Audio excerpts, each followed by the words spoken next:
What's up, boys and girls? Welcome back to the Steep Stuff Podcast. I'm your host, James Lariello. I'm so excited to bring you guys an episode with one of the greatest trail runners of our time. Miss Rachel Tomajczyk is on the pod.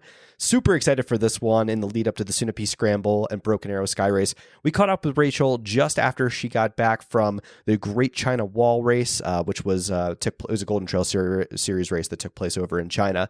So we got to catch up, talk about that race, talk about her 2024 and plans for 2025 season. We got into a lot. This was a great episode. We talked all about Rachel's past. I actually had no idea she was such a decorated athlete in college, as well as ran professionally on the track and road just before making her way onto the trail. Like I said, one of the most decorated and consistent athletes in our sport. Rachel has just set the world on fire in the last few years, and I'm so excited to see where her career continues to take her. The athlete from Merrill was pretty candid. We talked about some contract stuff. We talked about what it was like being a professional athlete in the sport at such a high level. Training, we talked a lot about training theory, training solo and training with partners, which was kind of an interesting mental conversation, which was cool too. And last but not least, we got into the agent conversation. Rachel was pretty candid. She does work with an agent, and I just had so many questions to learn a little bit more about what that life was like, and just how agents can kind of help you in the sport. And I know there's a lot of aspiring pros that listen to this podcast, so it was kind of a fun conversation to talk about the pros and cons of working with an agent, and just a lot of the pros, in a big way. It really helps. So yeah, really fun conversation. Rachel is such a badass, really fun convo, and excited to bring this one to you.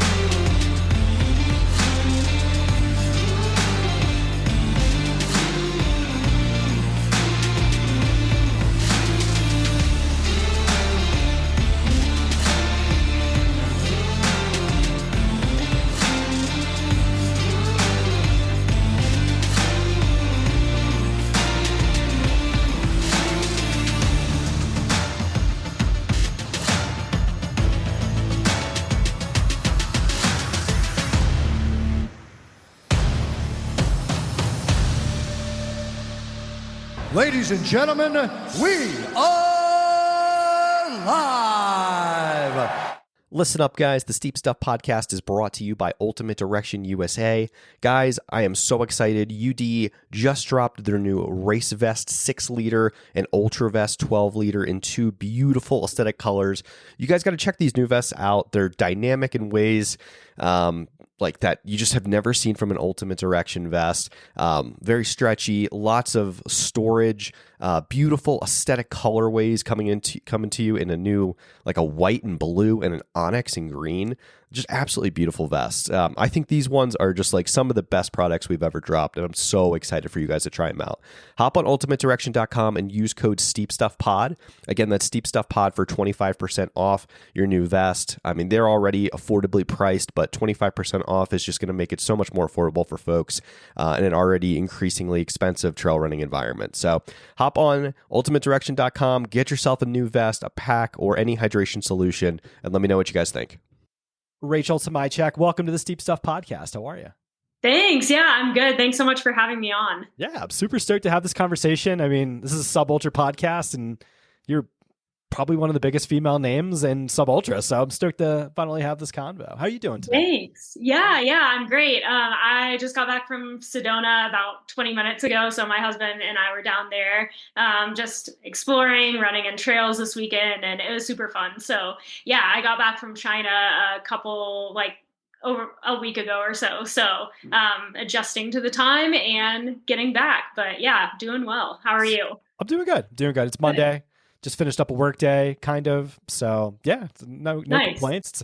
It's a rest day, recovery day, getting ready for some racing down the lane. I guess we're awesome. a month or two out. So yeah, no complaints. What are you training for right now? I think I'm gonna do most of the Cirque Series races, probably all of Oh, them. sweet. Yeah, I was gonna do Sunapee, but I'm just trying to figure out like between travel and family and all this, like what's gonna work out with that. So I think I'm probably gonna open up my probably it's Cirque Series Canon. So Cool. yeah, Okay. yeah. Yeah, those are really fun races. They're so much fun. Oh my god. Yeah. Yeah, I'm super stoked to. Yeah, last year I did most of. I think I did what it was like Alta. I did Brighton, Alta, Grand Targhee, and one other one. I never. Yeah, it was a blast. Cool. Super fun. So Yeah, that's Yeah. awesome. Let's talk about you. Let's so you just got back from China. You just finished up Great Wall where you took a top 10 finish in a very looked like a brutal race. Like Yeah. let's talk about that. How was like your experience and then we'll talk about how the race unfolded for you.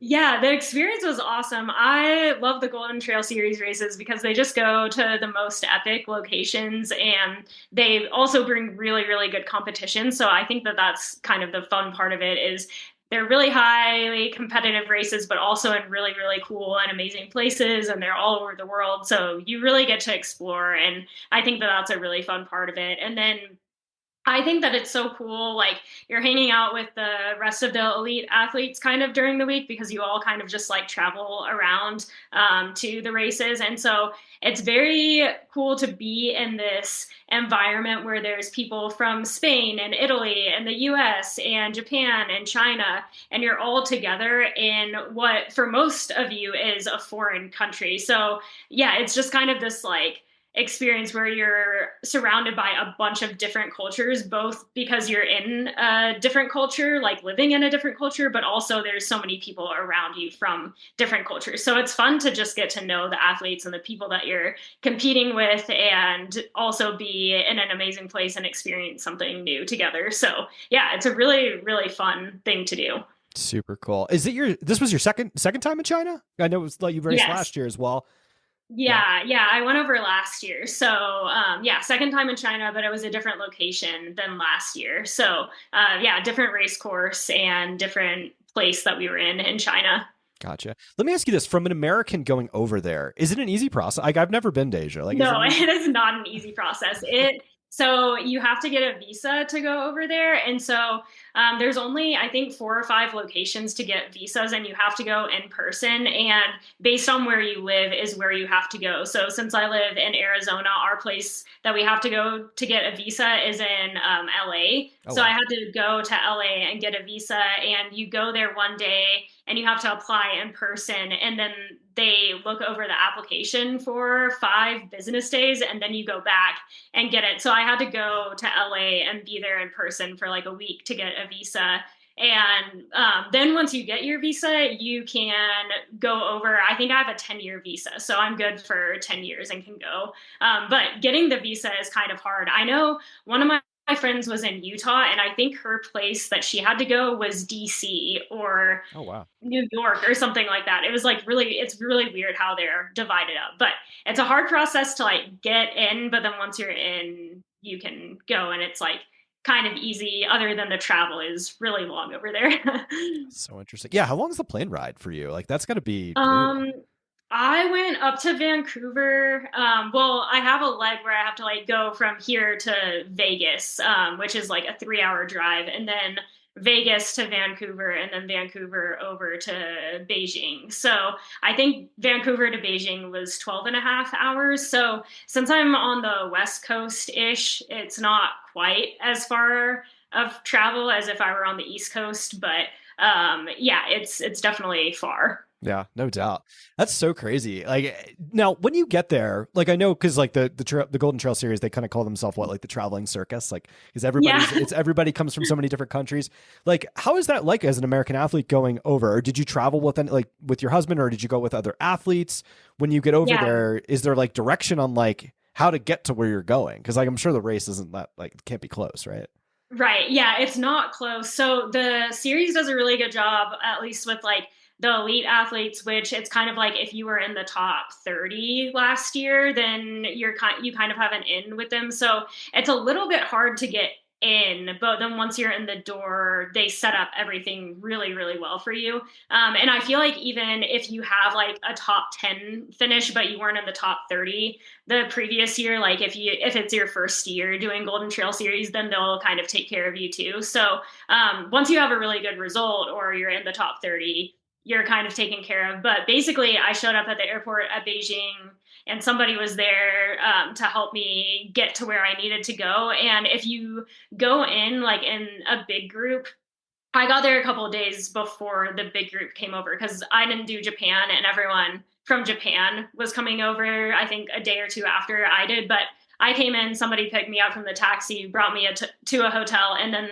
a couple of days later, everyone else came over, stayed at the same hotel, and then we bussed over to the race course. And then once we're there, we were in a hotel that was like a mile or so away from the Great Wall and the section that we were running on the Great Wall. So it was really easy, and they have food there for us and everything. So I think they do a really good job of taking care of athletes once you're there. That's amazing. That's like 5-star service right there. They get you. It really is. Yeah. That's and they always do a good job of like doing stuff fun afterwards. So like we went to the Forbidden City in Beijing after the race, like the day after, and we got to like do a tour there. And so, yeah, I think they do a really good job of kind of like bringing in this cultural experience where you get to learn about Chinese culture or Japanese culture, wherever you are, like that culture. So that's a cool thing too. That's super cool. Yeah. I got to ask you this as an American because you travel a good amount for races, like all over the world. Yeah. I got to ask you this, like, is it tricky, like trying to figure out diet and food? Like, cause like, that's the thing. Like I would get there and be like, well, got to try some of the street food or this, that, and the other. Like, obviously you got to be careful with different things. So like, how are you careful with your diet when you go over there to not get sick? Like, how does that work for you? Yeah, I am. So I have a weird diet too, because so I found out a couple of years ago that I'm allergic to gluten and to like dairy as well. So I already have like a weird diet, but some cultures it's a lot easier to navigate that. Like if I go over to Italy, it's a lot harder because a lot of their stuff is like a lot of carbs and a lot of pasta that has gluten in it. But other places like China, it's a lot easier. And usually like the races over there, we have kind of like a buffet style setup, I guess. So you have like your rice and then some like veggies and then meat over here. But yeah, I think it was easier in China for me, but some places are hard. And then a lot of times, like if I go to Europe, I feel pretty comfortable getting around on my own. So sometimes it is fun to be in that environment with the other elite athletes if it's in a culture that's like very, very foreign to me, like Eastern culture. I have no idea how to read anything in Mandarin or anything like that. I don't know Chinese characters, so it's harder for me to travel around. But in a place like Europe where I can kind of pick up on other languages or like know how to get around, it's a little bit easier. So for those races, sometimes I'll rent a car or like kind of just be on my own, because sometimes it is nice to like not always be around your direct competition and be in this like environment where you're always thinking about the race. And if I do that, I'll just like rent an Airbnb on my own and I can cook food there that is like that I know I can eat and things like that. So sometimes it's hard, sometimes it's easier, but I feel like I kind of have a rhythm for me that has worked. Super cool. That's very interesting. Let's talk about the race. So you get over there, obviously these races are a little bit interesting because they start at like weird times. Like I know some of them start in the afternoon. Was this an afternoon one for you or? Yeah, it was weird. It was at 2 p.m. because they had a tourist race is what they called it earlier in the day. And so everybody went out. I think they were maybe racing a 50K or a 50K was an option. So they all started in the morning, I think at 7 or so. And then our race was at 2. Okay. And let's talk about how it unfolded for you. Like, obviously you had a great result, top 10 finish in a very stacked women's field. Brutal. Like it seemed like that course, like you're running on the actual Great Wall, which I thought was really neat how they incorporated some of that into the race. And I also thought the coverage was amazing. Maybe talk about your race, how it unfolded for you, and then we can kind of get into more of the nitty gritty of it.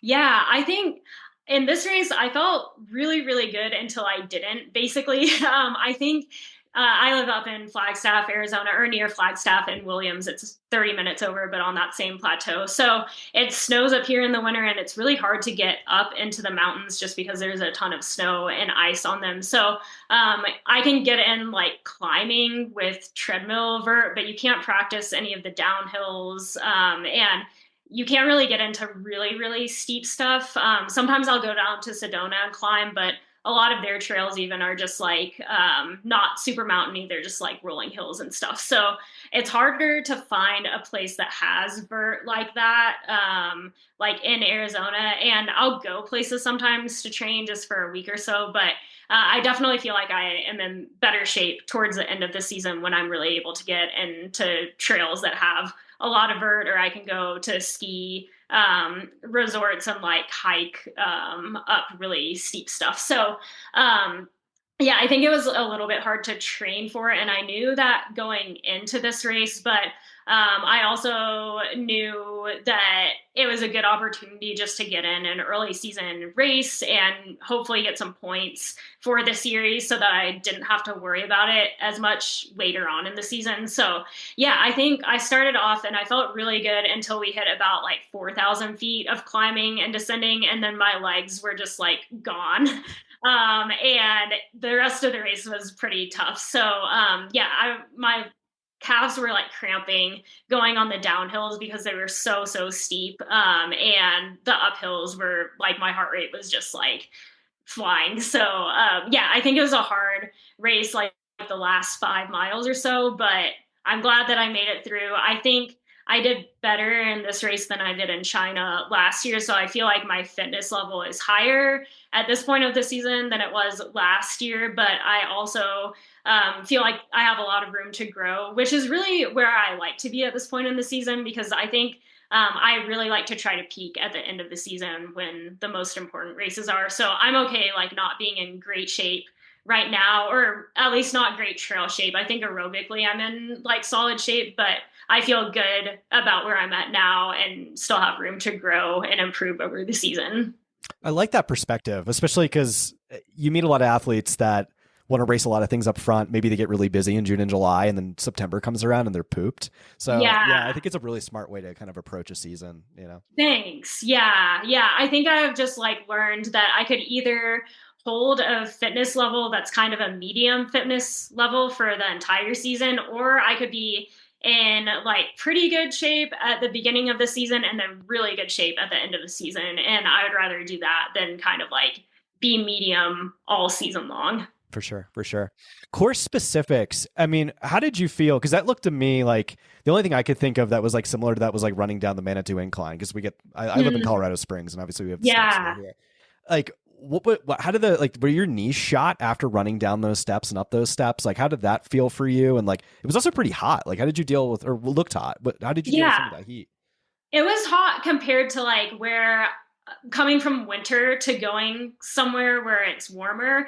It was hot. I think maybe it was like in the 70s or something like that. So it wasn't crazy like 80 or 90, but it was hot for like ideal racing conditions. And then I think, yeah, the Great Wall was the part that I was like most nervous for, I think, going into the race, but it was probably the most fun part of the race for me. Yeah, the steps were like weird, but I felt like I kind of got in a good rhythm on them. And yeah, it was weird because it was just changing all the time. Like sometimes you were going up really steep steps, sometimes you were going down really steep steps, and then there were sections too that felt more like a road section, but it was still like going up and down because it kind of just follows the terrain of the mountains, and the wall is like going up and down through the mountains. So it was cool. And it was also fun because there were a lot of people on the wall while we were racing, and they were like cheering for us. The cheer that Chinese people say, I think it's really cool racing in different countries to hear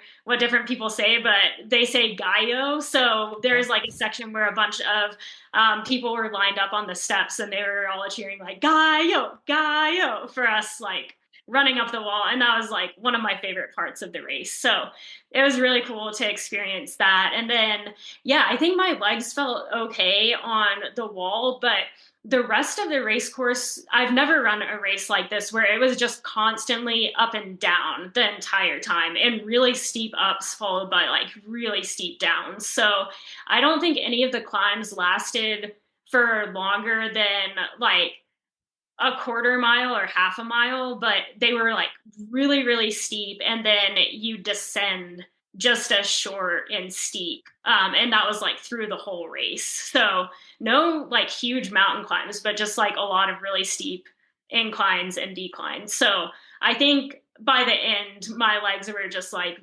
really hurting a lot. Yeah. And it's hard to like, especially early season, it's hard to get anything specific enough in to be ready for something like that, right? Like it's Totally. And you don't want to do something like, I mean, it's maybe a few sessions, but like don't want to do a crazy amount of sessions before end to be, like you said, like ready for something. I don't know. It's got to be tricky. So yeah, it's a little tricky, but I think at the same time, those are both really good races to get in early in the season. And if nothing else, it's kind of like a good training run, even though it's a race. Like I took it seriously and everything, but I think it kind of like shocked my legs a little bit, and now they're stronger for the rest of the season. For sure. And I think confidence wise too, I think it does something for the confidence early in the season to see like, okay, where do I stack up against these other ladies, and where are they at in their fitness journey for this season and things like that. So I think that's I guess I don't know, like confidence going into races like Broken Arrow and things like that. They're going to be, heating up for the rest of the season. So yeah, definitely. Let me ask you this. I got to ask you about last year's race, just because that one was a different course. That one was like snowy and much more high altitude as well. Like that was completely different, right? Yeah, that was also a brutal course, but more just because of the altitude, I think. And because I also did Japan last year. So that course is even more steep or even steeper than the course that we did in China. And it has like 4 climbs in it. You kind of do like these little loops, and you start at the top and then you go down and up 4 times. And each time you go through the aid station. So it's kind of a cool setup for spectators because they can just stand at the top of the mountain and see it. But anyway, that was the race in Japan. And I think it had 7,000 feet of gain and descent in maybe 14 miles. So it's like really, really steep. And so I did that race before China. So my legs were already really tired. And then we went up, and the base, like where we stayed at for the race in China, I think was at 12,000 feet. So you're trying to like recover from this really intense race at the start of the season. And then you're also up at really, really high altitude. And then you race really high. And that was the starting point. And we climbed to like over 14,000 feet in the race. So it was really high up there. So it's like a Pikes Peak, like almost part of that. Yeah. That's crazy. Yeah. Cool. Yeah. Yeah. And then like, I don't know, I just remember seeing like things like it was sloppy and snowy and just complete, like a cool course, different. It's unique. Yeah. Different course. Yeah. Because I feel like even like, I know you live at altitude, I live at altitude, but like there's no way I could like prep for like a 14, like unless I slept in an altitude tent, like you can maybe in the winter get up to 10,000 feet if you're lucky, but like, unless you're on skis, it's going to be really hard, Totally. Yeah. It was a wild race, but yeah, also a really cool experience. And that race was fun. There were like yaks on the course too, and there were some horses that were out there. So it was just like kind of fun, and like I wanted to experience that here. So yeah, fun races. Super cool. So you live in Arizona. You're not too far outside of Flagstaff. How do you like living in that area? Like, it's obviously you're at altitude. You're what, 20, 30 minutes outside of Flag? Like, so you're like in town, but not like, you kind of get separated from it, which is a little bit nicer. So you're not in the mix. How do you like it? Yeah, I like it. I think Williams doesn't have a ton of trails. We have one mountain, Bill Williams, that's like a 2,000-foot climb. So it's a good climb and a solid mountain to train on.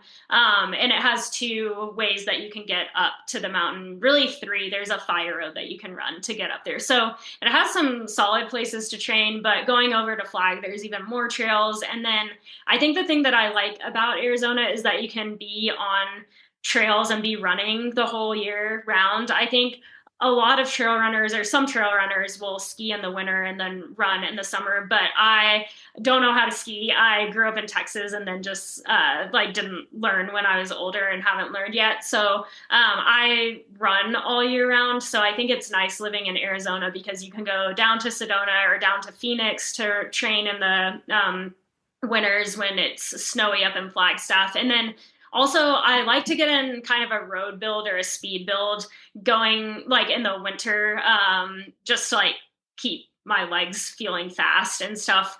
So yeah, I think it's a good place to train, and there's plenty of trails and lots of fun places to explore too. Yeah. Yeah. So I know obviously it's like a mecca for athletes as well. Like, do you train solo more, or do you train with any training partners, especially like for certain builds? Like, what is it like there for you? Yeah, I do train solo most of the time. There's some really great runners over in Flagstaff, but I would say I'm probably like 40 or 45 minutes from like trails in Flag, sometimes an hour, if I'm like trying to go over to Humphreys. So if I go over there, usually I'm going over there for like a specific workout that I want to do, or like a big long run route where I'm really trying to stay focused and I want to be able to like run the pace that I want to run. So I think like recovery days, sometimes it's fun to meet up with people, but it's also, I do a lot of stuff like outside of running too. So sometimes it's not worth it for me to like travel an hour and a half or 2 hour round trip just to go for a recovery run. So yeah, I think there's a balance there, but I enjoy training alone too. And my husband runs, so I'll run with him some on recovery days. So yeah. I like that. I think there's something to be said about training solo. I've dabbled with training partners, and I don't get me wrong, I love like on certain workouts and stuff like that. It's fun. But yeah. I actually enjoy a lot more just training by myself. Like I don't know. Yeah. I just feel like you can be more deliberate and more specific with what you're trying to do. Whereas if you're trying to get other people to run with you, it's always a pain in the neck, because it's like, do you want to go here? Do you want to do this? But I'm like, nah, I got to do this, and I have to hit this. Yeah, it makes it a little more complicated. So I totally get that. Yeah. Yeah, my husband and I were actually talking about this running this weekend, because in high school I had a really amazing group of girls that I trained with, and it was really fun to train with them, and I loved training in that group. And then I think as I started running pro, some of the groups that I was in, it just felt really competitive. And I feel like there's a shift when you're running professionally where it's like, if you're all Americans training together and you're training to try to make a team or something like that, there's like limited spots on that team. And so if you're training with like 4 or 5 training partners that are all American, like you're not all making the team. So it's kind of like this weird competitive mindset within practice that I don't know is like healthy or helpful, because then it's like either you're trying to like beat your training partners to prove something in a workout, or I don't know. There's just like a lot of like mental games that go on, I feel like. Dynamics. Yeah. It's interesting. It's like 3-dimensional chess. Yeah. I don't know how I feel about it. It's interesting though. Like, yeah. Totally. And there's people that aren't like that. And I have really great friends in the trails that aren't like that at all. But I think I was talking about this with one of my friends that I do enjoy training with, but I think that there's this like, you have to like test people out kind of. And it's like, okay, let's go for an easy run. And then you go on the easy run, and based off of that, you can see like, could we do a workout together? Could I go for a long run with you? And where's like, the ego, right? It's exactly like that. Yeah. So it's funny you say, like, I've trained with a couple people, and I'm like, sometimes you just want to go do an easy day, or you want to do this or that. And it's like, why is this person trying to break me? Like, why is yeah. And I'm like, I don't want to run with you because like, you just want to, like, there's a day for me to crush you, right? Like, that's not today. Like, I'm just trying to enjoy it, right? Yeah. It's an interesting dynamic. I've been thinking about this a lot lately, so. Oh, yeah. Yeah. Well, me too, I guess. So, yeah. So you had said something about high school that, and I think it's important, like, I don't want to gloss over your accolades and some of the incredible like feats that you've had. I had no idea. Like, I obviously was aware of you being like a total dominator and crusher on the trails. I had no idea that you had such an extensive background at steeple and everything you did in high school and college. So maybe let's backtrack a little bit and maybe talk about some of your high school things, some of the things you did in high school, and then your time at Baylor as well. Yeah. So I lived in Dallas growing up in Plano. I lived there all through like elementary school to high school, same school system and everything. So, yeah, I started running there. I discovered that I liked running because my elementary school PE coach was the cross country coach at the high school that I would go to. And he realized like early on when I was in elementary school that I loved running and really encouraged me in that growing up through elementary school. But I didn't really start competing. We didn't have cross country in middle school, but we had track in middle school. So I started just competing, running and track in middle school, but I didn't really train until I got into high school. And then in high school, I eventually joined a club team that was in Dallas. I think my cross country coach in high school was I don't know if she knew exactly how training worked as well. I think she was like great at being there for me and like wanted me to succeed and stuff, but maybe just didn't know exactly how to do that. So she was great about letting me be coached by somebody outside of the Plano school system. And he really, really helped me. He was an amazing coach, and I still talk with him from time to time today. But yeah, he's awesome. And he really taught me about training and things like that. So once I started training with him, I ended up winning nationals in high school for Nike Cross Nationals. And so that was like one of the biggest races I think that I won in high school. And that was really awesome. And then went to Baylor, steepled there, did the 5K, 10K a little bit, but steeple ended up being kind of the main thing that I focused on. And I think it took a couple of years for me to adjust in college, but once I did, I had a good college career, and it was a really fun time at Baylor.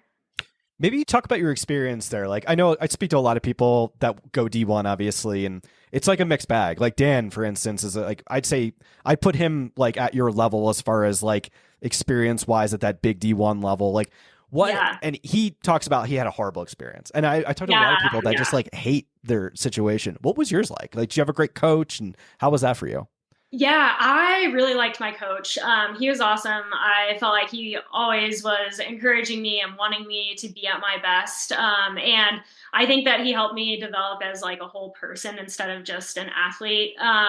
I think the first couple of years were really hard for me because I think both he and I had like goals that we wanted to achieve, because he knew going into college I wanted to run after college and stuff, and I wanted to be an All-American in college and things like that, but I just was not doing that my freshman and sophomore year. And I think it's a really hard adjustment to college for a lot of athletes because you're on your own for the first time. You're having to figure out what it looks like to manage your own time and create your own schedule, and how much sleep are you going to get at night, and what are you eating, and things like that. So I think I just had a hard time adjusting to some of those little things. And my coach was really honest with me and gave me really good feedback that was also hard to hear, where I think he could see things that I couldn't see. And we had some hard conversations where he was hard on me, but I think it was like kind of tough love. And it was never like demeaning or anything. It was just like, hey, if you want to be here, you're not doing the things that you need to be here. So yeah, I think he was really great. And then I kind of, my junior year really took off and started doing better. I think a hard thing for me in college was I did develop an eating disorder my junior year in college. So I think I took some of the things that we talked about like doing the little things well, like nutrition. I just took it to the far extreme, and that was not good either. So I think I really had to like find that balance. And I don't think I found it quite in college, but I found it afterward and still enjoyed running through college. So I don't know if that makes sense, but yeah. That's interesting. Maybe, so let's talk about how finishing college and then you go professional, and like let's talk about that, like how that transition was for you to kind of go pro.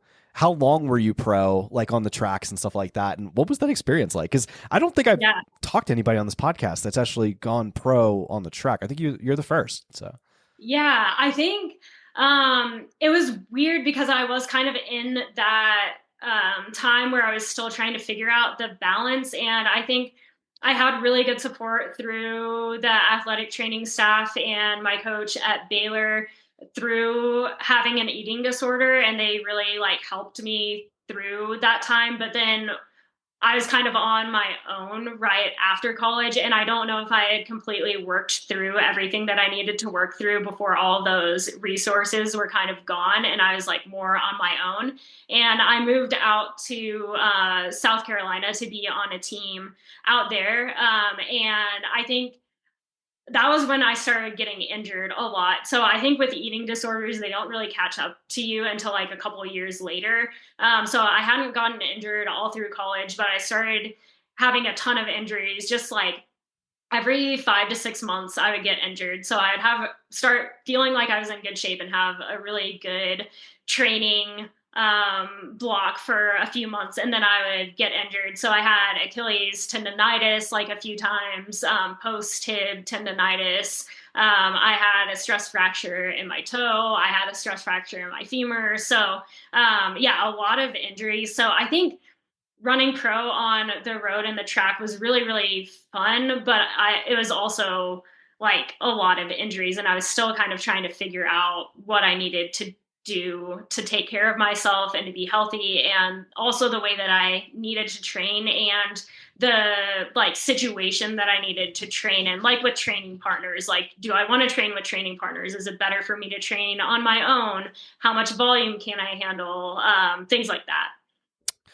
So dealing with an eating disorder, I mean, I've actually had quite a few people on the podcast in general that have dealt with this.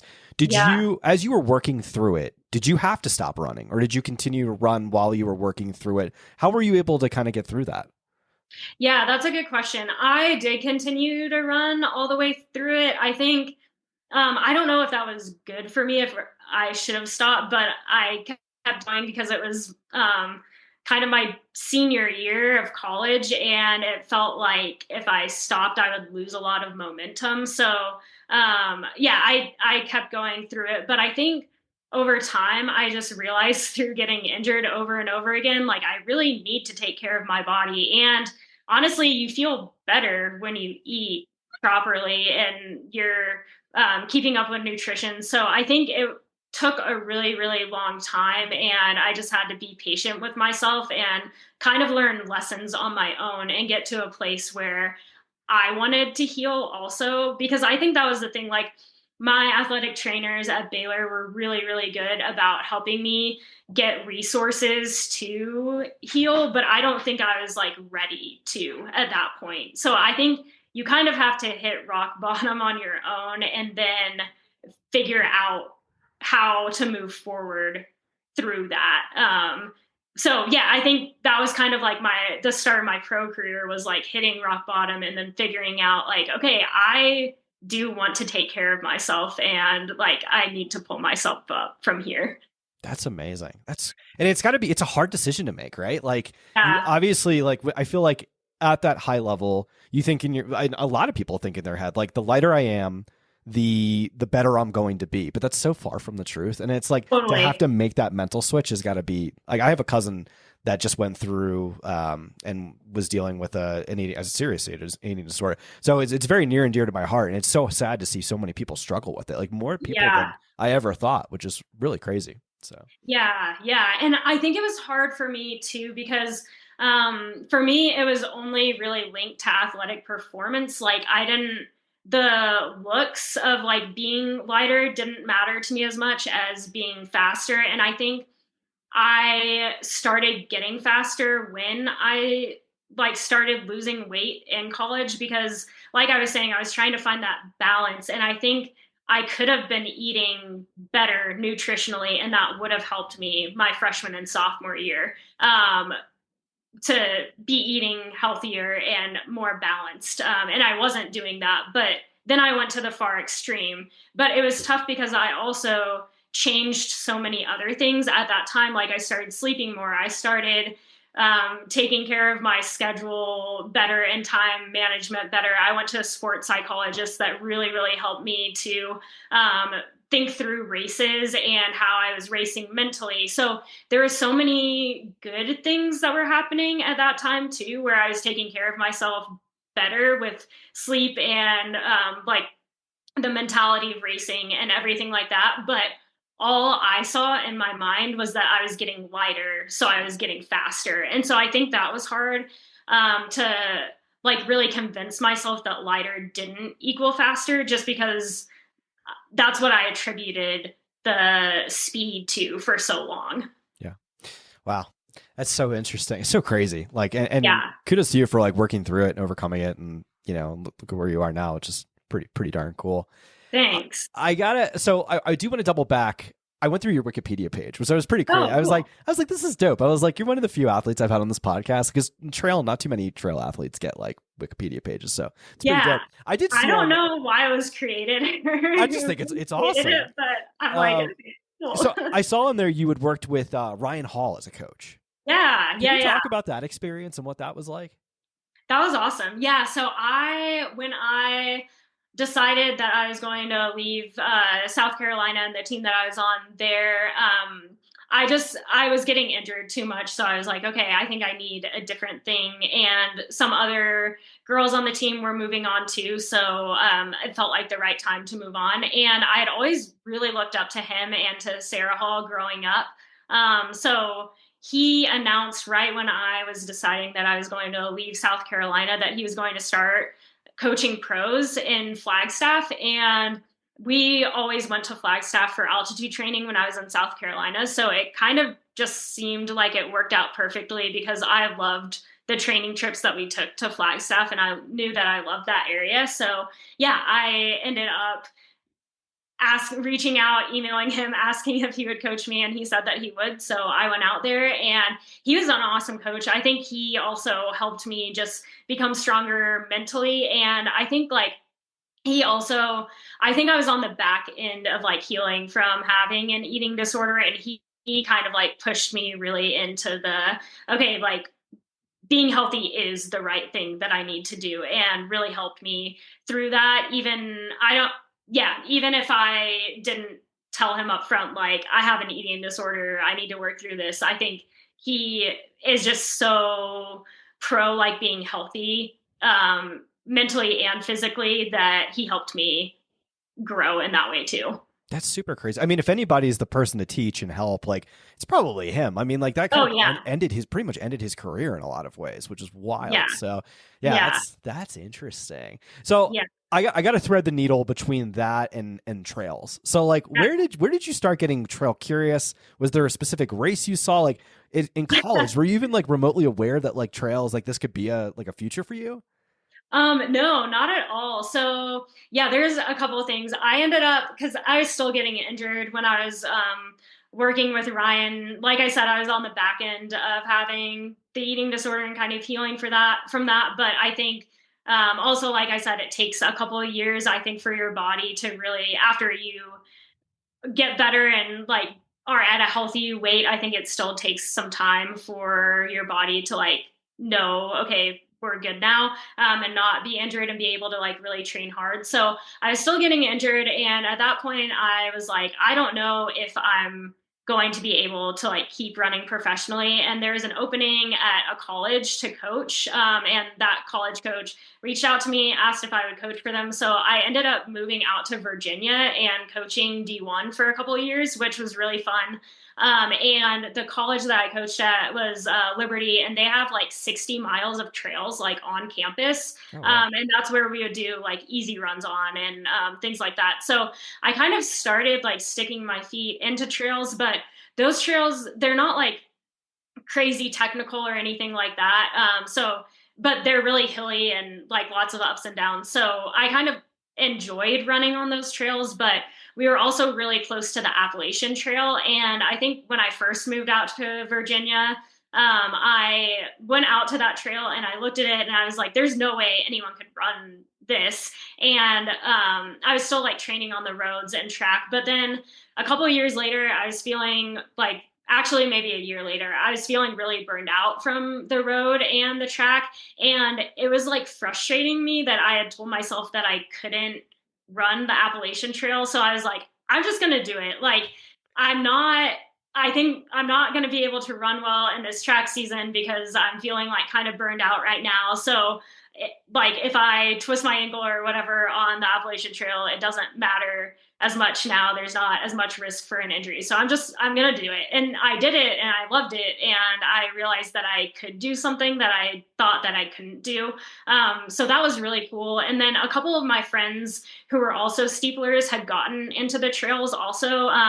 Courtney Coppinger, who was also over in China, and then Grayson Murphy had both gotten into the trails. And we lived in Flagstaff all together when I was living in Flagstaff. So I knew them and I knew they had like transitioned over to the trails. So I was like, maybe I could do that too. So yeah, I signed up for my first trail race and yeah, it was a really good experience.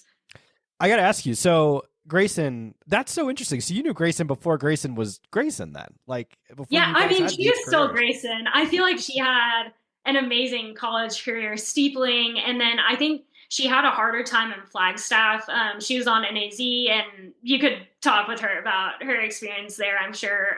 But yeah, I think she just didn't, the training didn't like click with her some probably, or there were other things going on. But yeah, she ended up switching over to the trails, and then that's like the Grayson that you probably know, where she Yeah. just like comes onto the scene and like wins worlds, and she's so talented in the trails. So yeah, I knew her when she was running on the roads and track. Yeah. So did you compete against her in college as well, or no? I don't know. We may have raced against each other once or twice, but I think I left college when she started like getting really good in college because she played soccer in college for a while and then transferred to Utah and then started running. But that was like the first time she ever ran in her whole life. So I think it probably took her like a year before she was like really, really good in college. That's so interesting. Like, it's just cool to me because like you guys are the top, the top American women in our sport, and how it kind of goes back. It's the same thing like with Garrett Corcoran and like Dan Kurtz. Like I didn't know they knew each other in college and high school. Like that's bananas. So it's kind of interesting how some of the top athletes in our sport like go all the way back like years and years.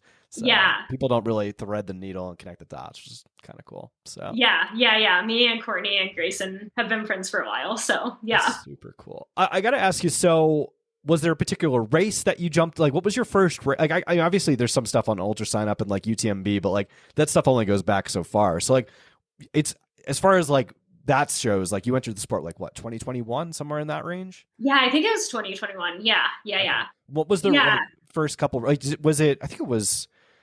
What's the race that's in Washington or in Portland? There was a U.S. mountain running champs there. Yeah. Well, my first one was the Narnar is what it's called. Yep. Yeah. So that was my first one that I did. And I think I did it because like I knew that Grayson had done that style of racing, like the classic mountain races, and she was going out there, Courtney was going out there. And it was also kind of familiar to me because that is in like the realm of USATF, and I had done USATF road racing and track racing and stuff like that. And had done championships on the road and the track. So it felt like a doable distance to me because I think it was just a 10K or so. So it was like a good race to like dip my toe into the trails with, I thought, because I didn't want to just immediately like throw myself into an ultra. I know some people do that on the trails and they're great at ultras like immediately, but coming from like a track and road background, it seemed better for me just to like do one of the shorter distances. So yeah, I did that and ended up making the team and coming second behind Grayson in that race. So I was like, yeah, that was a really fun race and maybe I'm good at trails. It's a steepler thing. I feel like the steeplers are always so good when they come on over. It's funny. I actually talked to Allie Mack about the semi recently, and she said something to do with heart rate. Like the way you can like keep your heart rate like stable. Something like that. She said. I can't remember, but I was like, I think to me it seems like some kind of athleticism in it too, because I think if you're a steepler, you need to know how to hurdle and how to like move your body in space and know how it looks in space too. And I think some runners don't like have spatial awareness or like that kind of athleticism, because you don't necessarily need to if you're just running like flat and Yeah. straight on a track or a road. So I think that's some of it too, just like the athleticism of it. But I feel like whenever I hear someone who's like on the road or track and they're like coming over to trails, if they're a steepler, I'm like, oh yeah, they'll probably actually be really good at trails. And Yeah. then if they're somebody that's running on the road, it's like maybe hit or miss. Like you might be really good and that would be awesome, or you might not be good at all. It's so true. I was just like I just had Oakley Olsen on the pod recently, and she's Yeah. gearing up. She was the collegiate, I'm sure you've probably bumped into her before. Yeah. Yeah. Um, Totally. and she, it's just interesting to me because it seems like they're such more of a safer bet and tend to transfer significantly better than maybe Yeah. a road marathoner or something like that. It's where it's Yeah. more switch. Definitely. Miss. So that's so interesting. And it's crazy for you because like you entered the sport in 2021. I have to be honest with you, you're one of the most consistent athletes in our sport, like hands down. Like, Thanks. you're always top 10 or podium, consistently doing well. Thank you. It's just really interesting. It's cool to see like how you've evolved and grown. I got to ask you this because I know you attempted Black Canyon back in 2023. Yeah. Are you still ultra curious, or do you think you'll continue your career and stay in like sub ultra for the rest of it?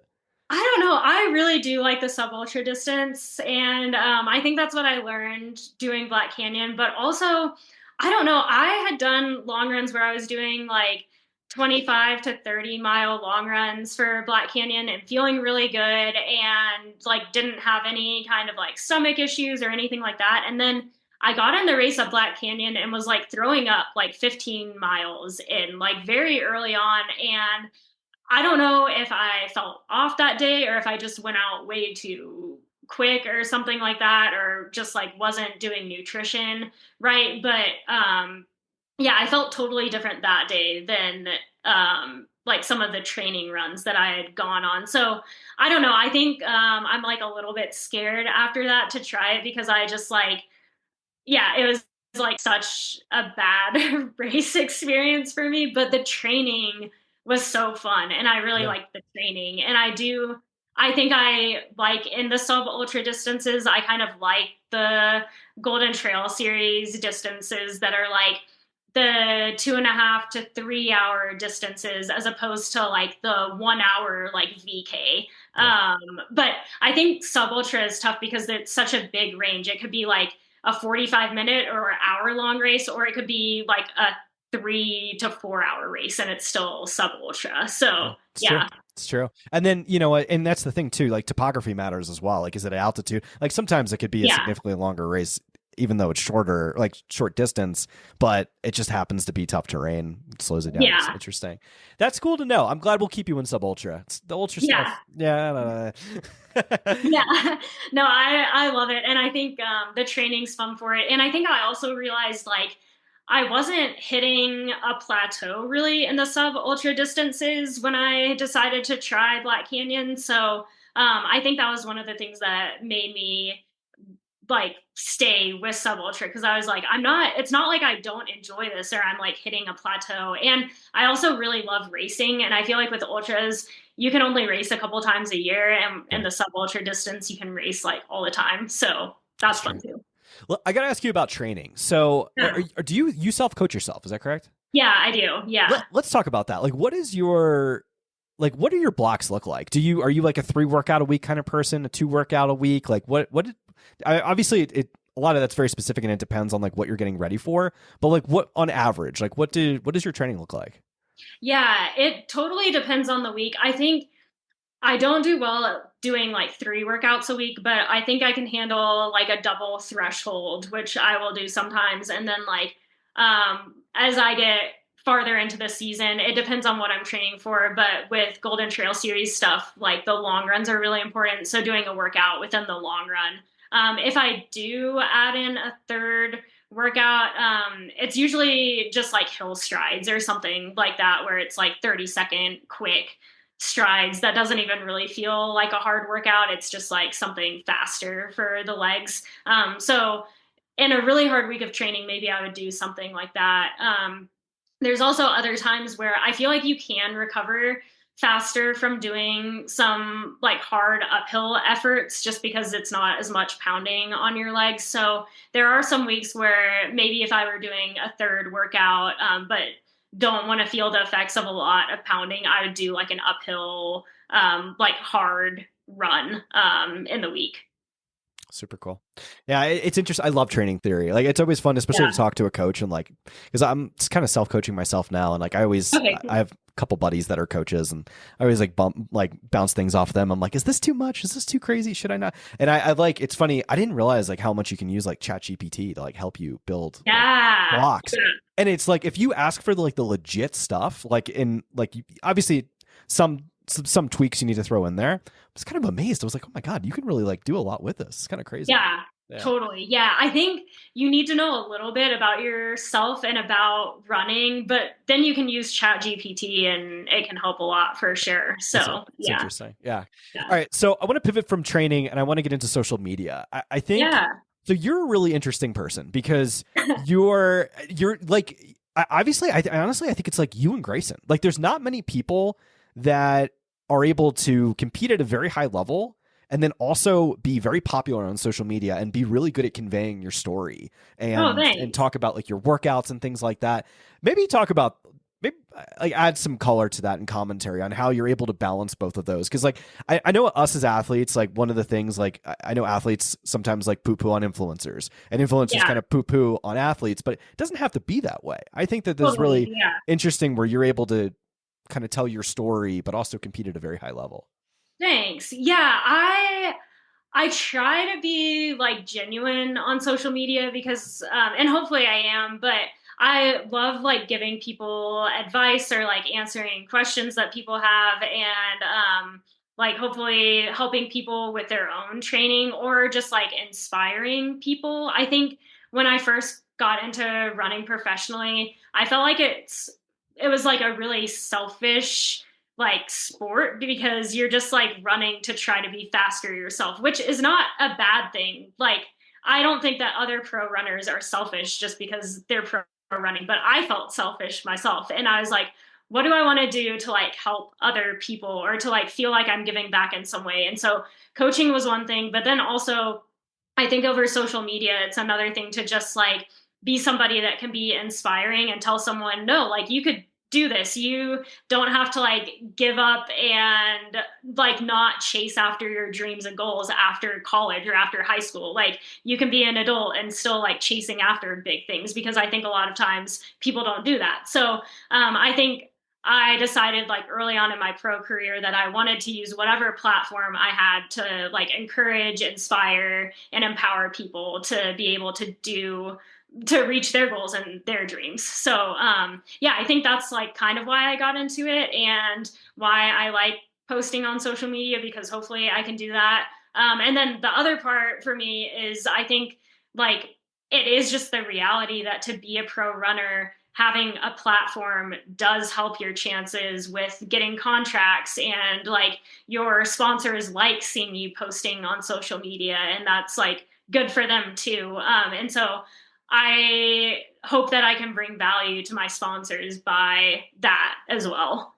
No, I like that. I think it's really beautifully said and like perfectly said in a lot of ways. Like I just like really appreciate like the fact like you'll talk about like your workouts. Like I can remember I follow you obviously and like you'll talk about some of the treadmill workouts that you did in the off season and stuff like that.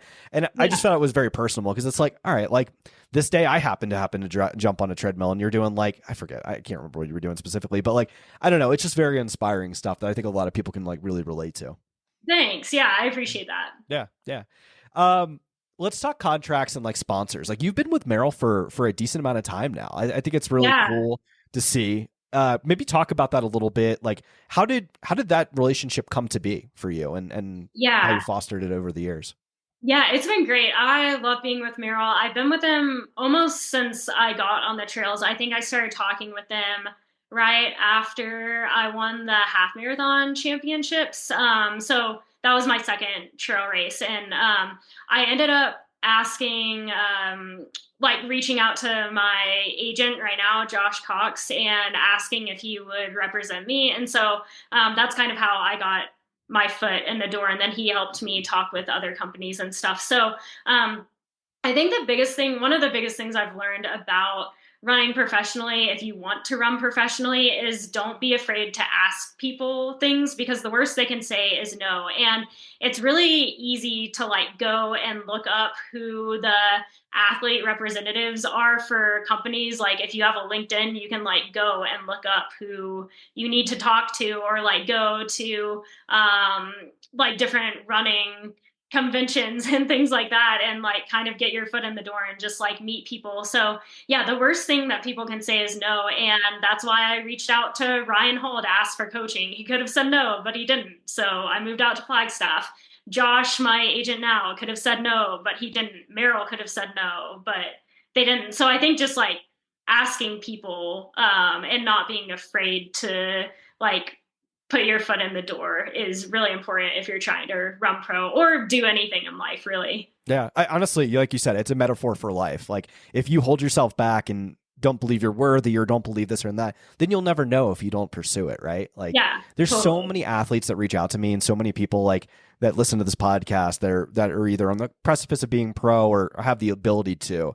And I see so many people that don't pursue it because for one reason or another. On that topic though, you work with an agent. Yeah. I got to ask you, like, how much has that helped and like benefited for, because I feel like the agent is such an important thing in our sport now at the high level for being able to facilitate those conversations. Can you maybe talk about like how much that has helped you with your career? Yeah, I think he's helped a ton, especially with like the bigger contracts and stuff. I have a couple of like smaller things that like he's really great. He's like, if you find it on your own, then you don't need to like pay me that percentage, but if I'm helping you out with it, then like he wants the cut, which totally makes sense to me. And I honestly think that like having him, he gets me, even though I'm paying him for it, I'm earning more than I would without him. So yeah, I think that he's been awesome and really, really helpful for me. And it kind of like takes off the pressure of me and like this weird like relationship that I could have with sponsors, where it's like on one end I'm like fighting for myself and I'm kind of like not mean, but I think when you're negotiating contracts, you have to be like really harsh and stuff. And then when you're an athlete, you want to like show them that you're relatable to people and like friends and things like that. So it kind of takes off this pressure for me to be like really harsh with my sponsors, and just like gives me the opportunity to build a really great relationship with them. And Josh can be the one that is like really fighting for me and like has my back. So I think it makes my relationship with my sponsors even better too. I think it's a really smart way to go through it, like with the middleman. And the reason I'll say that is just because I think also for you also, like, an agent knows your worth. Yeah. And we'll be able to communicate that to the sponsor. Let me ask you this, and maybe this is too much inside baseball. This is just out of curiosity because obviously I don't have an agent, but yeah. And you don't have to, you can answer this in any which way you want. I'm just curious about the process. Do you have, like, are you involved with, like, is the agent 100% doing the like contract negotiations? Obviously they'll come to you, they'll say a number or whatever the stipulations are, this, that, and the other, but do you have to talk with the brand at all in that situation? Or is that 100% just on the agent to like handle that? Yeah. So when I got my contract with Merrill, I reached out to Josh and he was like, I'll reach out to a bunch of companies. And then he kind of landed with Merrill. And then once they were like farther in the process where they kind of like talked a little bit about numbers, they were like, okay, we want to have a meeting with you. So then I met with them and just kind of like solidified the relationship. And then this past year we renegotiated the contract, and it was like me and Josh in the meeting with everybody on the Merrill team talking through it together. So yeah, it's been different at different points, but yeah, I think having him there has been really, really helpful. And like you said, he knows your worth, because this is something that I hate about running contracts and don't think that it should be a thing, but I hate the NDAs within the contract where you like can't talk about numbers at all, because I think it's just like really holding the sport back, but every contract has it in it. So having an agent is helpful because the agent knows what their other athletes are making.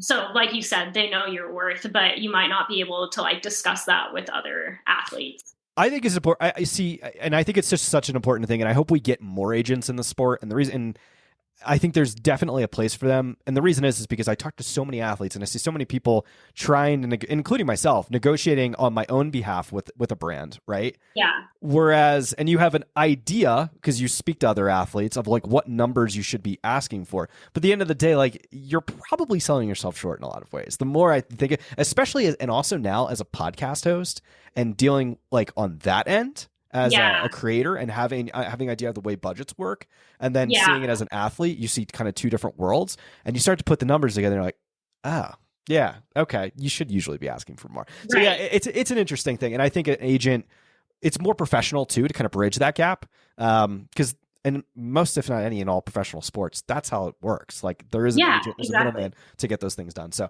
yeah, thank you for being candid. There's a lot of like, I don't know. I just think there's a space for it, and we probably need more agents in the sport moving forward. Yeah, I kind of agree. And I think we're in a weird place in the sport too, where somebody wants to get a contract or like become pro and they're like at that level, they don't really know how to move forward because there's not like a way that things are done. And a lot of them then will just like try to do it on their own. And I don't know if there's like enough agents right now to like help represent everyone either, you know? So yeah, I think we're at like a weird place in the sport, but I hope that it becomes kind of more where you have agents that are representing people, because right now I think it's a lot of like people that are like elite runners that are hoping to go pro, asking pro runners for the contacts of their sponsors. And then I think it just like creates this really weird like relationship dynamic there. Dude, it's like, do you know how many people have reached out to me asking for like Sportiva contacts? And like, you're my friend, so I want to help you. But at the same time, I feel bad because I don't want my Sportiva contact getting 6,000 emails from all these runners that should probably be sponsored for sure. Yeah. But it puts me in a weird position. Yeah, that's exactly how I felt probably for the past like 2 or so years. Cause I think more people have like reached out and asked me like, hey, can I have your Merrill contact and things like that? And I kind of have to like draw boundaries around that because I don't want them getting emailed like 6,000 times. But at the same time, that person is a really good runner, but it's also sometimes just somebody that I've like competed against. And like, I know them as like a competitor, but I don't know them as a person. And so I don't want to be like vouching for somebody that I don't really know their personality and then telling my sponsor like we should get this person when I don't really know anything about them. So I don't know, it's hard, but then I also don't want to be like gatekeeping or be like well, like you can't have a contract because I'm better than you, because that's genuinely like not what I think. I just think it puts me in a really awkward position with my sponsors and competitors. So yeah, I don't know. I hope that we can figure that out, but I think agents would solve that a lot. 100%. I feel you on that. Yeah, massive. Yeah. So yeah, it's interesting. It's a weird position to be in. All right, let's change the subject a little bit. I want to get to 2025. So we've got big plans. Sunapee's right around the corner. Broken Arrow's right around the corner. I'm curious, outside of that, like, what do you have planned on your schedule? Yeah, a lot, mostly like Golden Trail Series stuff. I'm going to go over to Innsbruck and do the race in Austria, and then Series and All is the next weekend. And then we'll see. Hopefully I can make the world team and then do that and the finals in Golden Trail Series. So, but we'll see kind of what the end of the season looks like. And I think I'm going to have a clearer idea after Sunapee. And June will be busy too. I think right after Broken Arrow, I'm going to do the race for Golden Trail Series over in Mexico. So super cool. A lot of the races I have on my schedule are kind of like the Golden Trail Series races. But if I don't make worlds, then maybe I would focus more on like World Cup racing or something like that, because Broken Arrow and Series and All are both in the World Cup. So I would have already a couple races for that. So yeah, we'll see. Super cool. I got to give I got to give the Golden Trail Series their flowers, because like they're one of the few, like if not the only series, obviously the biggest and most competitive series, but like one of the few series that like actually made a hole in their schedule for Worlds to happen, because so many athletes are going to be racing there. So I think that's pretty cool. I got to ask you about Sunapee. Obviously, after this conversation, we'll do a short, like, one-off conversation for Sunapee. But Mountain Classic is your distance. Obviously, you've had such success there. You got to be super stoked to be going back to compete. I mean, Yeah. What's the feel going into that? Are you more excited for that or to race the ascent? Like if you were to make both teams, would you do it? I don't know. I think I'm kind of like questioning if I should do the ascent at Broken Arrow right now because that's a lot of racing. If I did Sunapee, the ascent, the 23K, and then the next week in Mexico is a 21-mile race. And Yeah. I might be cooked if I do all of them. But I say that I like the VK distance. They're always so hard, but I do like the VK distance and like that race format. So I'll probably end up doing it. But yeah. Anyway, I'm excited for Sunapee. I think I've raced that course before, so I think the classic distance is my favorite over between that and VK. So yeah, I'm excited for it. Well, the other thing too is like if let's say Sunapee goes well, you're also in like a really unique position to be able to like because you've been so consistent. I've had so many top finishes, and you're one of the biggest female names in the sport.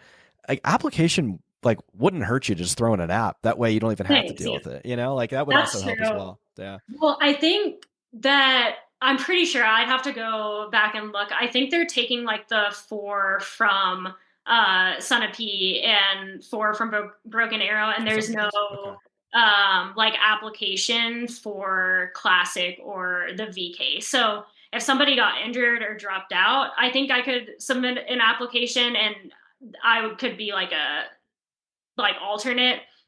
But I think that they're only doing applications for long trail and short trail. Oh, I might be wrong. I'd have to go back and look. No, you're probably right. I got bad information from Tom Hooper. Shout out to Tom Hooper.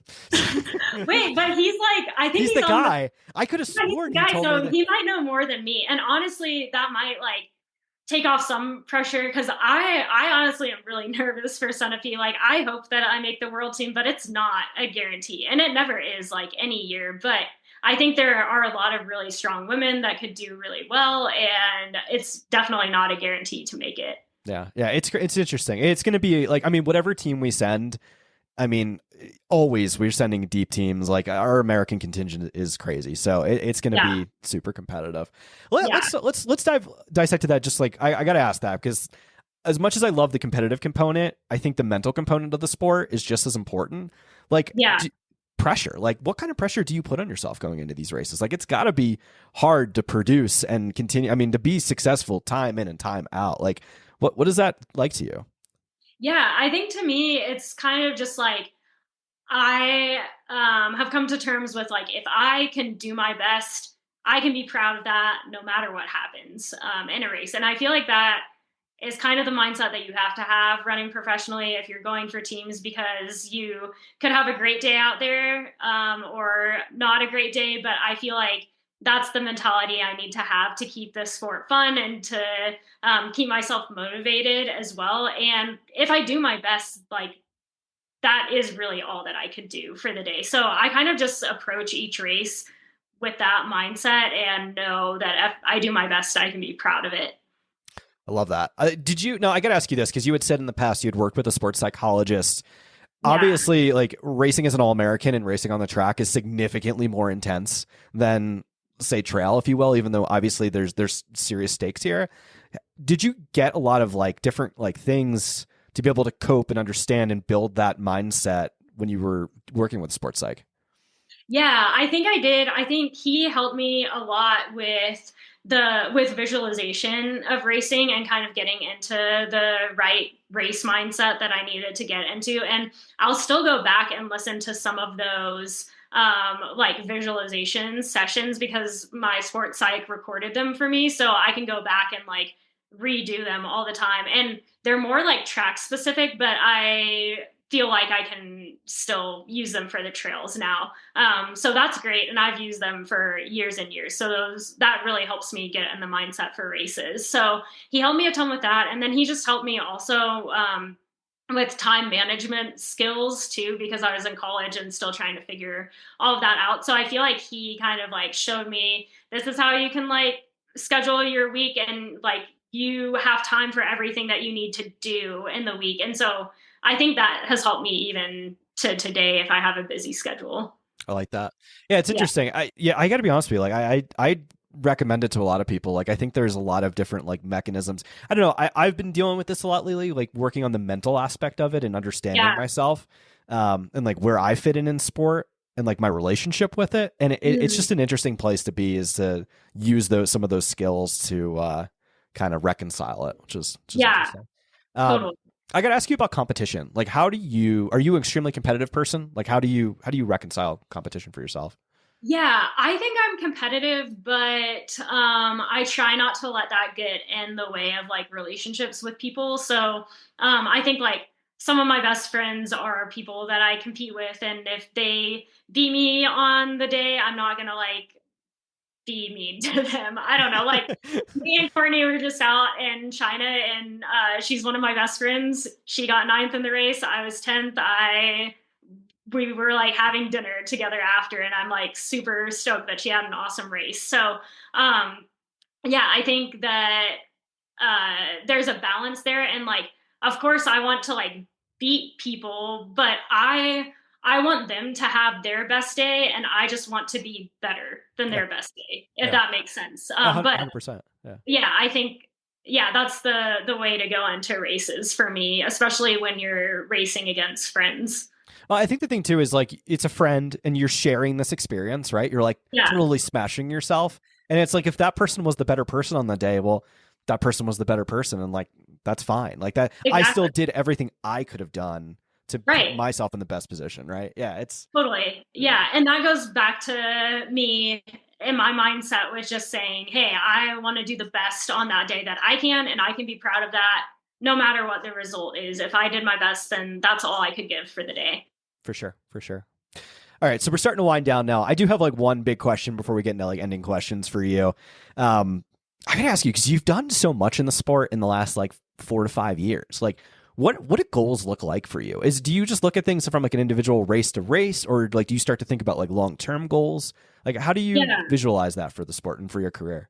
Yeah, I think at the beginning of the year, I always kind of have like an overarching, or like I'll plan my goals out for the year, and it's like, okay, maybe I have 2 or 3 really big goals. And I like to set some A goals if everything goes really well, a B goal if it's like, yeah, I progressed and still had a good season, and then like a C goal where it's like, yeah, that was like a little bit of progression, but maybe not as much as I wanted to. So I think having tiered goals like that helps me be able to celebrate anything that happens in the season, whether I have an amazing season or I just make like a little bit of progress. So that's really helpful. But yeah, usually at the start of the season, I create goals for myself for that season. And just like look at all of the races and kind of like where I want to focus for the season. Because there's so many different races you could do, like Golden Trail Series, Worlds, World Cup. You could focus on Cirque Series. Like there's a lot of different things you can do in the trails.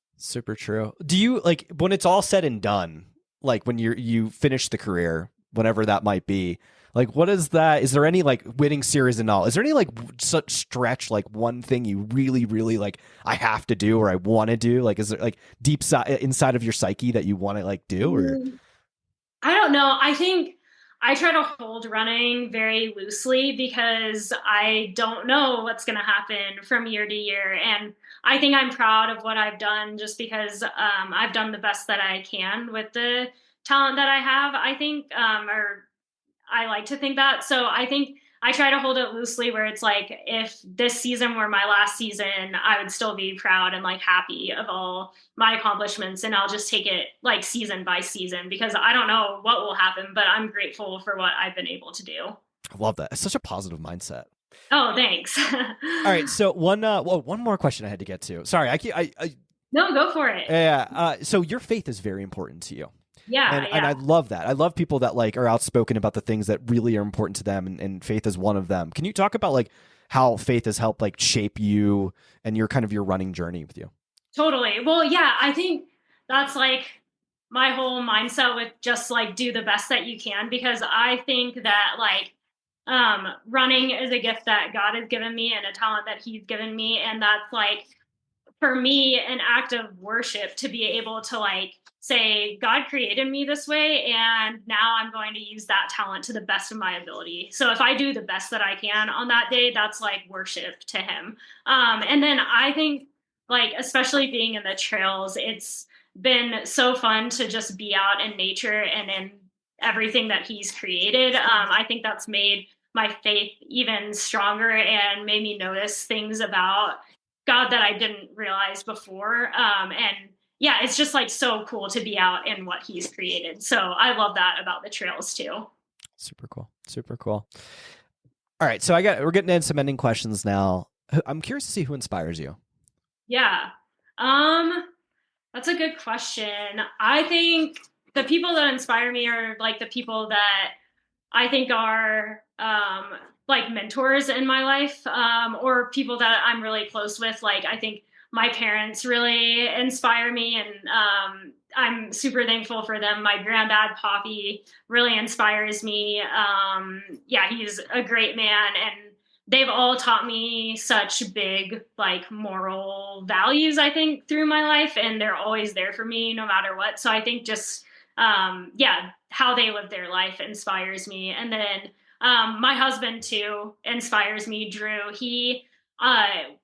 We met when I was in Virginia coaching and still kind of running professionally, or I guess training. I didn't have a contract at that point, but training, and then wanting to maybe transition to trails. And I honestly don't know if I would have kept like running if I probably would have run for fun, but I don't know if I would have been as competitive if he hadn't encouraged me to keep doing it and said, like, you could do this, and like, I believe in you, and things like that. So I think he's somebody that really inspires me to be my best. And he is going after some really big goals for himself, and really loves just pushing his limits. And I think that's something that we both enjoy. And so it's really fun to just like be pushing our limits together. Super cool. Shout out, Drew. I like that. Yeah. I got to ask you about music. Are you, all right, first off, like, do you listen to music at all in training?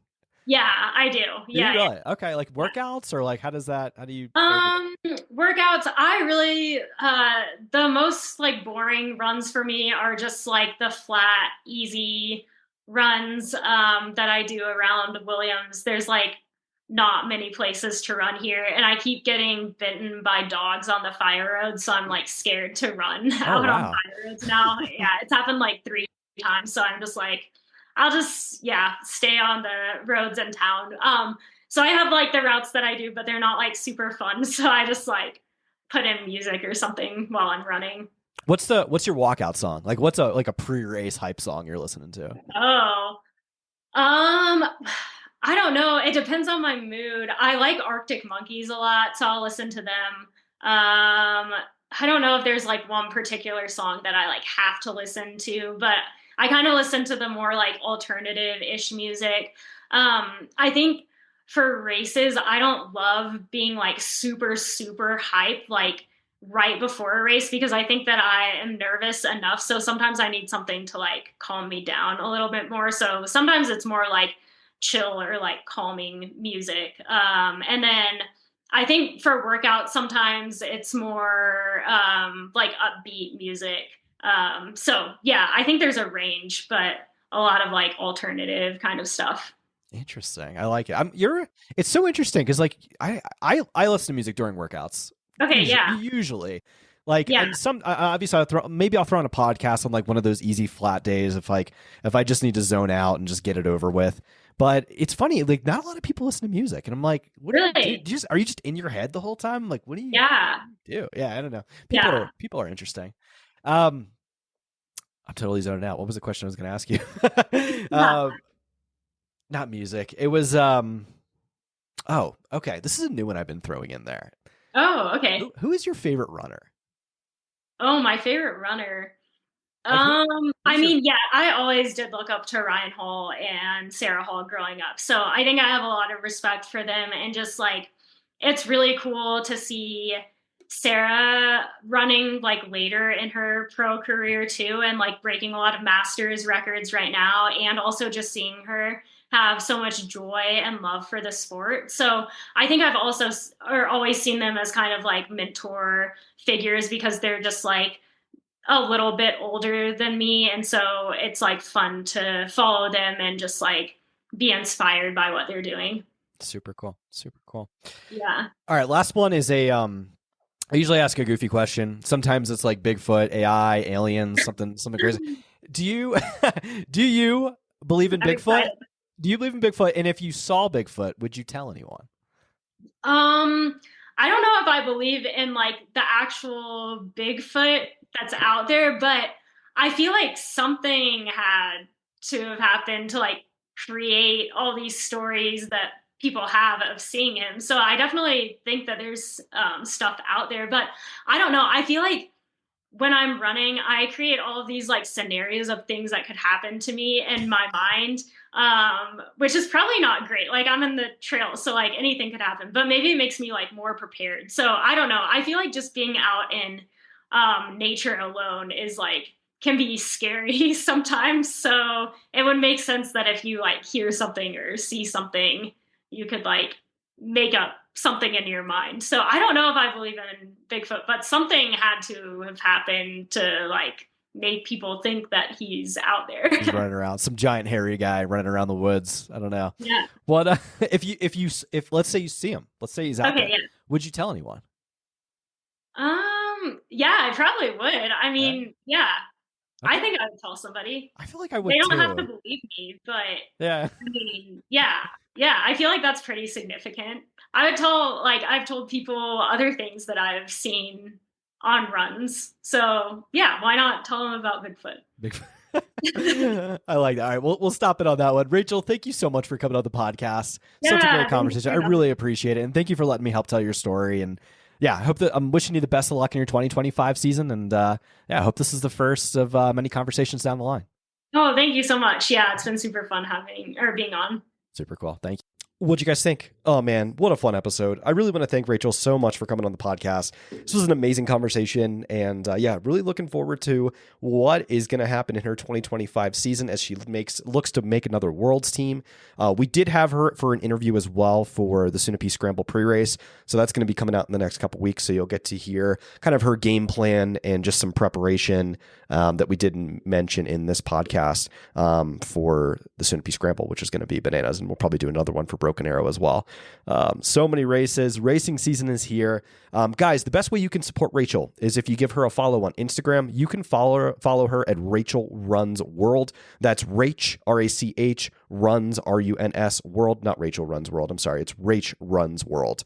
Yeah, she's like one of the best, I think, as far as like being a pro athlete and then being like big on the Instagram scene. Like she's super candid with like posting a lot of her like, she'll talk about workouts. She'll talk about, a lot of the races. She just talks about what she's up to and like her training and stuff like that. So I really appreciate that. And I think it's just a really cool thing to be able to do both in our sport. And yeah, she does a great job at both. So like I said, I hope you guys enjoy this one. The best way you can support Rachel is to give her a follow on Instagram. If you guys enjoyed this episode, please give us a 5-star rating and review wherever you get your podcast, whether it be Apple, Spotify, or YouTube.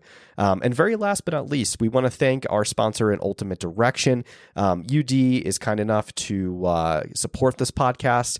And yeah, you can support Ultimate Direction by checking out the products on ultimatedirection.com. If you're interested, they did just release their new race vest 6-liter and ultra vest 12-liter. And if you want to pick one of those up, use code SteepStuffPod for 25% off your cart.